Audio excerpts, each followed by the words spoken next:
Hi guys, நாங்கள் தான் உங்கள் ஜிகே மெமரிஸ். நம்ம இன்னைக்கு ஒரு குட்டி விளாக் பற்றலாமா. ஆக்சுவலாக என்ன வீடியோ அப்படின்னு பார்த்தீங்கன்னா, எனக்கு கீரை சமைச்சு தரேன் அப்படின்னு சொல்லி கவி சொன்னாங்க. எனக்கு சுத்தமாக பிடிக்காத ஒரு விஷயம்னா எனக்கு கீரை தான்.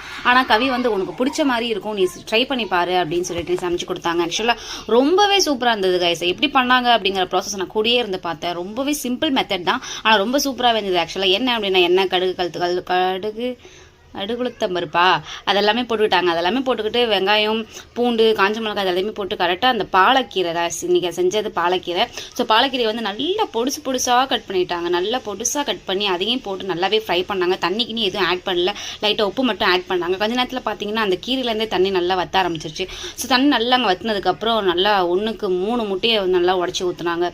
ஸோ நல்லா 1க்கு 3 முட்டையை உடச்சி ஊற்றி நல்லாவே அதை பிரட்டி எடுக்கும் போது பார்த்தீங்கன்னா நமக்கு வந்து ஒரு பொரியல் டைப்பில் வந்து கிடச்சிது.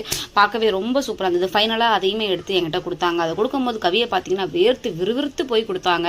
பாவமாக இருந்தது பார்க்கும்போது. சரி ஓகே அப்படின்னு சொல்லிட்டு நானும் அவங்கள்ட்ட வந்து ஃபைனலாக வாங்கி அதை சாப்பிட்டு பார்க்கப்போ அவ்வளோ சூப்பராக இருந்தது கைஸ். இந்த மாதிரி வீடியோஸ் பார்க்கறதுக்கு நம்மளோட சேனலை சப்ஸ்கிரைப் பண்ணிக்கோங்க. ஓகே, பாய், தேங்க்ஸ்.